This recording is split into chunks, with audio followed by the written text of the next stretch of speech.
Я не перашкаджаў сваім дзецям быць, чым яны хочуць, хоць па сутнасці ніколі не быў задаволены тым, хто яны ёсць.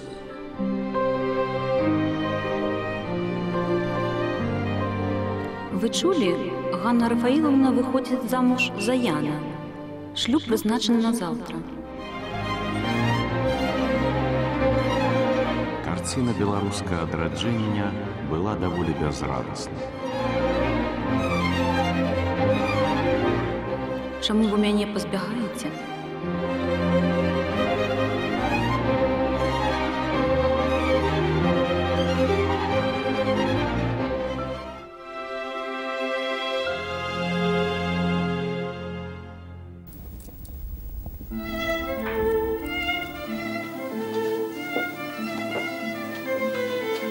Бацьку Максіма Богдановича здавалася, што сваіх дзяцей ён ведае лепш за ўсіх. Разважае на тэму адносінаў сына да дзяўчат, Адам Ягоравіч гэтак характарызаваў яго. Ён занадта быў сур'ёзны і чысты для фрывольных сувязей і надта чэсны, каб уводзіць каго-небудзь у зман наконт сур'ёзнасці сваіх намераў. Па-свойму ён зразумеў і эпіграф да вершаванага апавядання «Вераніка», за якім Максім вырашыў схаваць свае асабістыя пачуцці. Яна выдумка маёй галавы. На думку бацькі, ягоны сын нібыта ўвогуле стараніўся інтымных пачуццяў, а паставіў эпіграф для таго, каб тут не западозрылі жывой сардэчнай прывязанасці. Цяпер мы ведаем, што гэта было не так. Сустрэчы з дзяўчынамі, сваімі музамі прынясуць Максіму нямала душэўных перажыванняў, і адносіны з Ганнай Какуевай будзе адно з першых.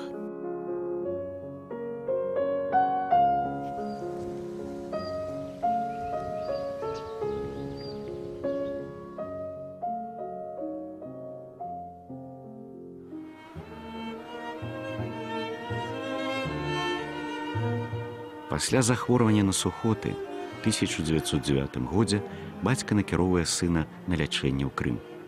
У Ялце Максім пасябраваў з асобаю, якая засталася дастаткова таямнічаю ў біяграфіі паэта. З гэтай дзяўчыны Максім пэўны час нават ліставаўся. На адвароце сваёй гімназічнай фотакарткі паэт напісаў трыялет, які меўся выслаць невядомае М.А. Аднак, з нейкай прычыны, верш быў недасланы.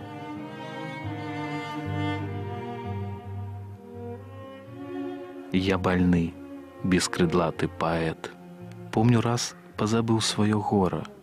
Гэта цуда зрабіў ваш прывет. Я больны, бескрыдлаты паэт. Можа, майго верш ужо спет? Дык няхай вам хоць песня гавора. Я больны, бескрыдлаты паэт. На гадзіну забыў сваё гора.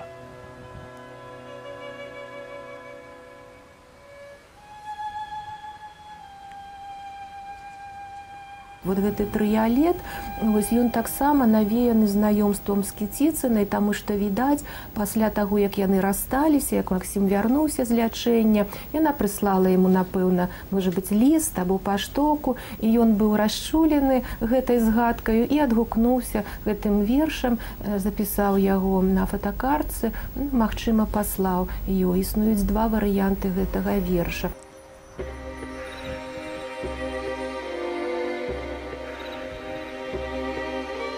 Гэта было першае крымскае знаёмства.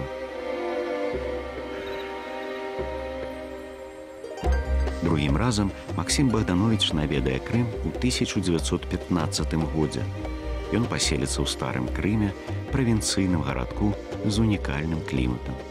Тут у яго адбудзецца новае знаёмства, якое прынясе новае душэўнае перажыванне.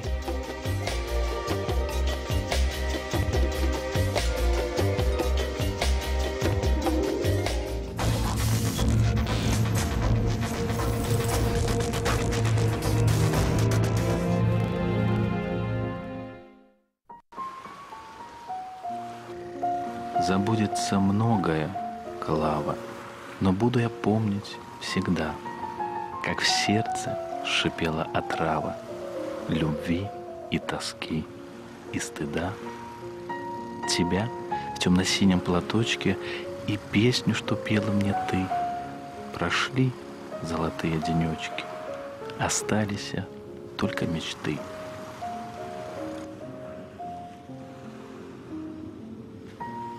Вось такое восьмирадковый рускамоўны верш быў прысвечаны Клаве ў 1915 годзе. Вядома, ёсць крымскі дзённік Максіма Богдановича, дзе таксама апісаны адносіны з гэтай таямнічаю Клавай. Трэба сказаць, што гэты дзённік вельмі цяжка чытальны, ён і даследчыкі ведаюць яго, чыталі яго яшчэ з часоў Ніны Барысаўны Ватацы, ён захаваўся, але толькі дзесьці каля 1/4 гэтага дзённіка можна расчытаць, і зразумець, што адносіны Максіма і Клавы былі такі вельмі блізкія, былі дастаткова інтымныя. І гэта, конечно, узрушала яго вельмі, і гэта повад для таго, каб мы вельмі уважліва прыгледзеліся да таго, хто ж такая была абраніца Максіма Клава.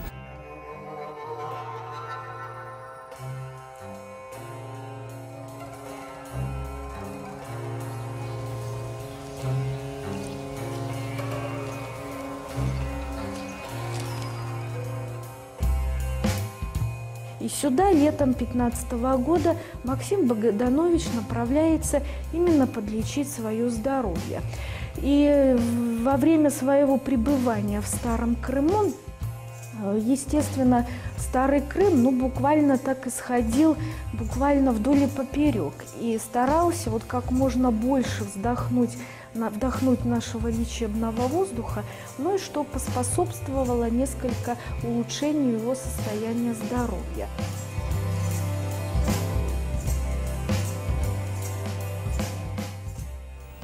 Магчыма, бацька паэта здагадваўся, што асноўнай прычынай добрага настрою Максіма па вяртанні з Крыма была ягоная сустрэча з Клавай.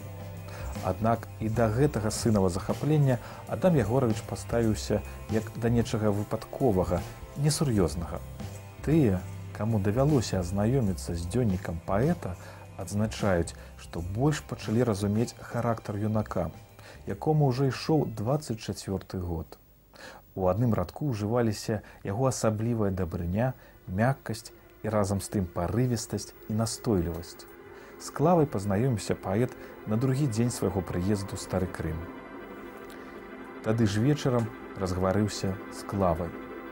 Знаёмых у мяне не было, і я кожны вечар з ёй сядзеў, гутарыў.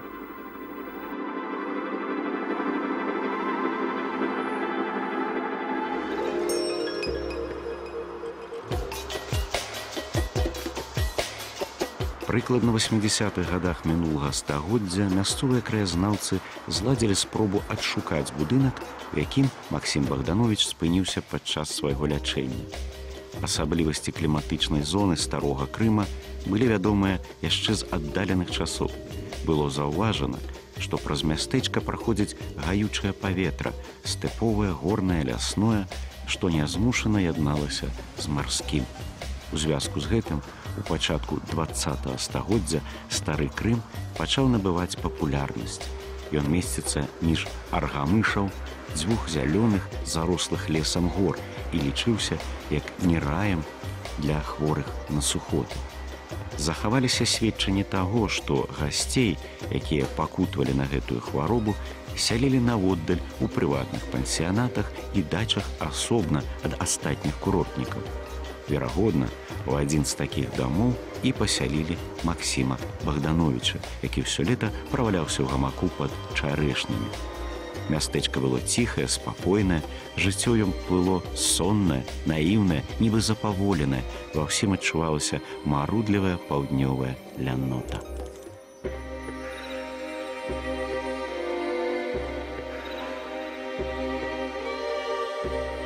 Ну и, конечно, Максим Богданович, когда увидел Старый Крым, то и как раз-таки он предстал перед ним вот таким городком, в котором жители, ну, фактически никуда не спешат. Несколько такой провинциализм писал.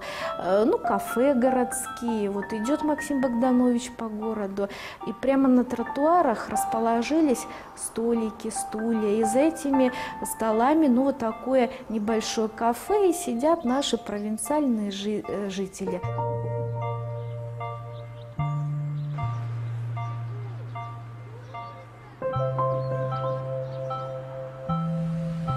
Энтузіасты здолелі лакалізаваць гэты будынак, у якім жыў паэт. На іхную думку, дом знаходзіцца на скрыжаванні вуліцаў Леніна і Пушкіна. Усё падобна на тое, як гэтае месца апісваў Максім Богданович. Будынак з флегелем, кухня, сад, дзе растуць слівы, чарэшні, грэцкі арэх. Але самае галоўнае было тое, што Клава жыла дзесьці побач.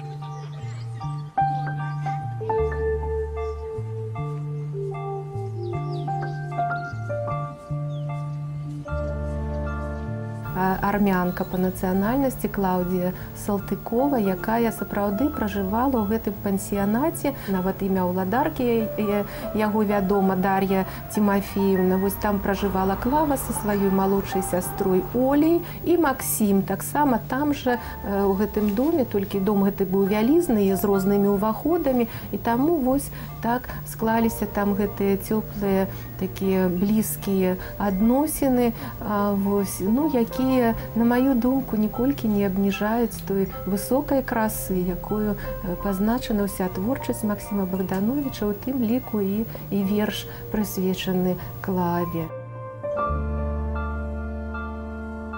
Клава падобна на дзяўчыну з карціны «Венецыя» Врубеля. Гэтую падказку дае нам сам паэт. Аднак драматызм тых адносінаў дыктаваўся ўжо тым, што Клава не была свабоднай жанчынай. Яна была замужняй.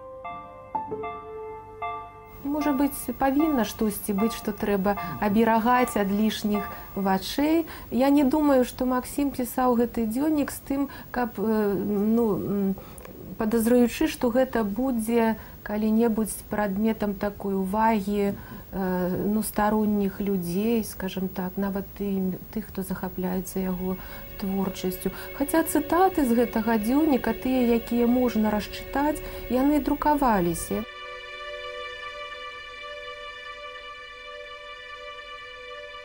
Прызнанне паэта ў вершы, што яму давялося адчуць і перажыць атруту кахання і сумы, нават сорам, гаворыць пра тое, што ў гэтых адносінах былі дні светлых, радасных узлётаў і дні пакутлівага разладу. Што ж гэта было? Каханне або захапленне? Ды ўрэшце не гэта галоўнае, галоўнае тое, што яно было.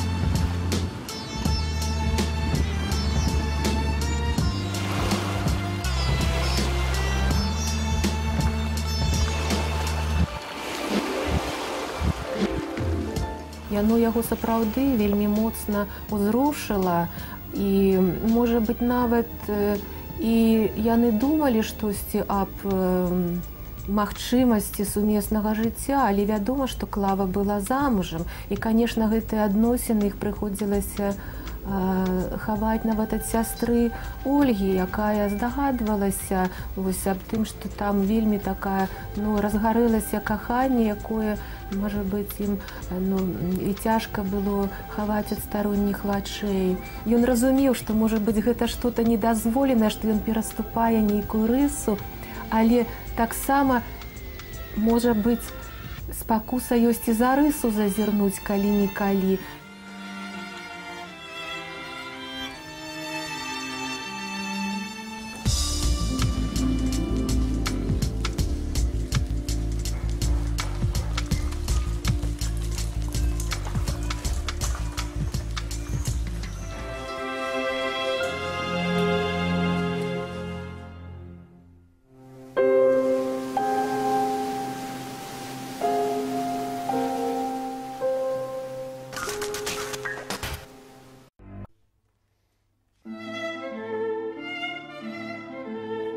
Яшчэ нядаўна ў жыцці і паэзіі былі хлапчук і дзяўчынка.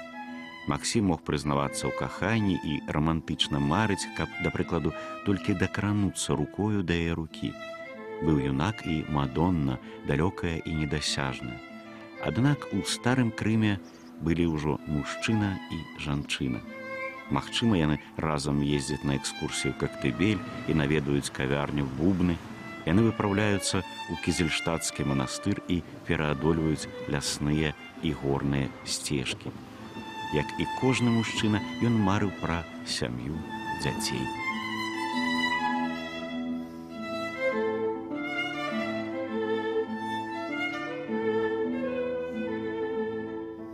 Аднак Максім ведаў, што гэта ніколі не адбудзецца. Яму заставалася меней за 2 гады.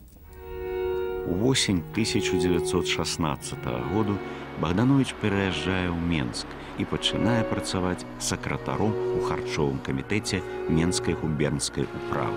Жыве на кватэры змітрака Бядулі, харчуецца ў сталоўцы, што размяшчалася ў адным з пакояў беларускай хаткі.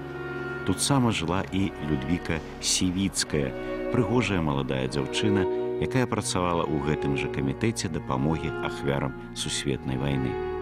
Пра Максіма Богдановича яна пакінула свае светлыя ўспаміны.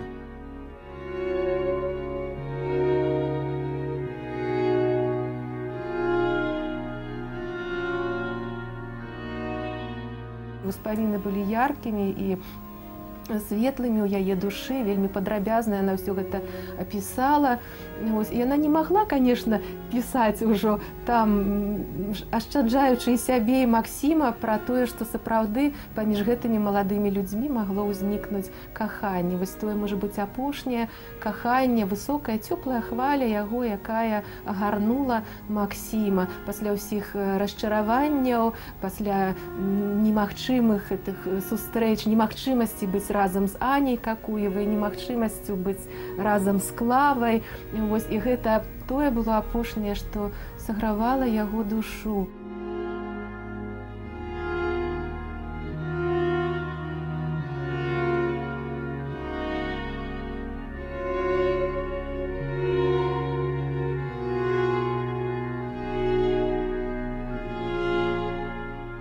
Даследчыца Ірына Богданович мяркуе, што познія вершы паэта, якія умоўна датуюцца 15-16 гадамі, прыкладам «Маладыя гады», «Ужо мне пара дадому збірацца» і іншыя, маглі быць навеяныя не ўспамінамі пра светлыя дні кахання да Клавы, а ўзніклі дзякуючы знаёмству ў Менску з Людвікай.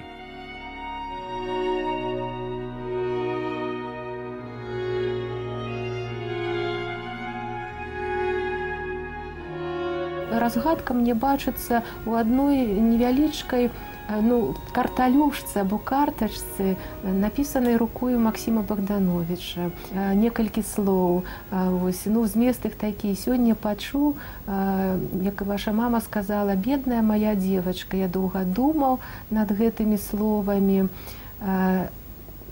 Але жывем мы, як чужыя людзі, і ні да чаго дадумацца не можна. І так дзіўным чынам сталася, што я вспомніла, што я гэтыя радкі ўжо дзесьці чытала і чула. І сапраўды, ва ўспамінах Зоські Верас згадваецца гульня ў пошту у беларускай хатцы, і вось прыкладна пераказваецца змест гэтай карталюшкі.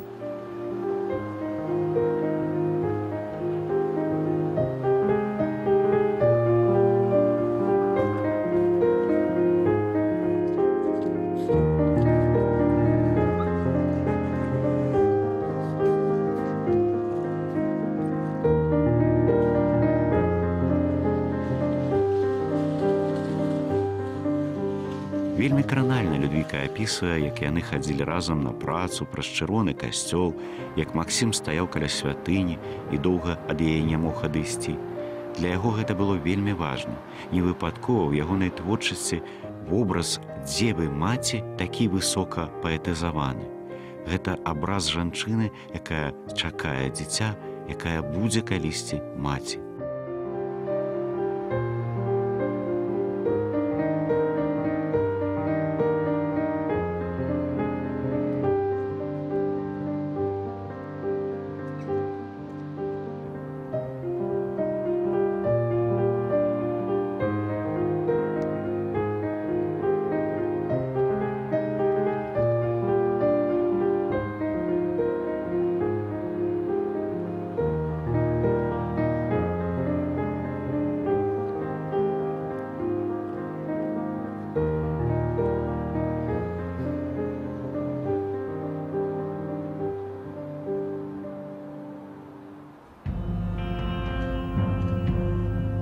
У Людвіку быў закаханы малады вайсковец Фабіян Шантыр. Ён служыў Бабруйску і ліставаўся з дзяўчынай. Аднак, пачынаючы з восені 16-го года, Людвіка амаль не адказвае яму. Магчыма, яе сэрца заняў Максім Богданович, які толькі пераехаў свой родны Менск. Праўда, сяброўства было непрацяглым. Узімку 1917 году Максіму стала горш. Яму тэрмінова было зноўку ехаць у Крым на лячэнне.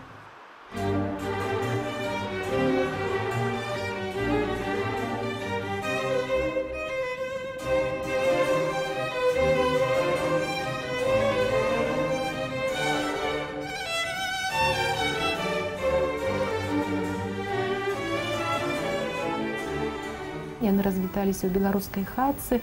Вось Максім так хацеў, каб на вакзал яго не праважалі. Вось ён абяцаў маці Людвікі, што будзе пісаць да Людвікі. Яна чакала ад яго ліста з Крыму, але так і не дачакалася гэтага ліста.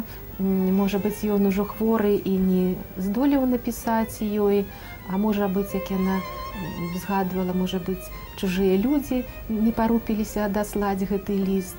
І толькі калі яна даведалася пра тое, што Максіма ўжо няма, у маі месяцы 1917 года яна адгукнулася на заклік Шантыра, на яго пісьма і падала яму надзею і згадзілася выйсці за яго замуж.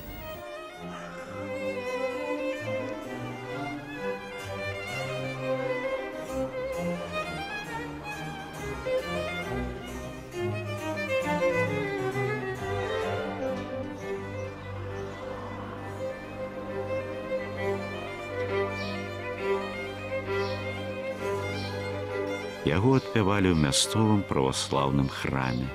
У Ялце ўсё даўно расквітнела, і ў паветры стаялі салодкія пахі магноліі, міндаля, акацыі.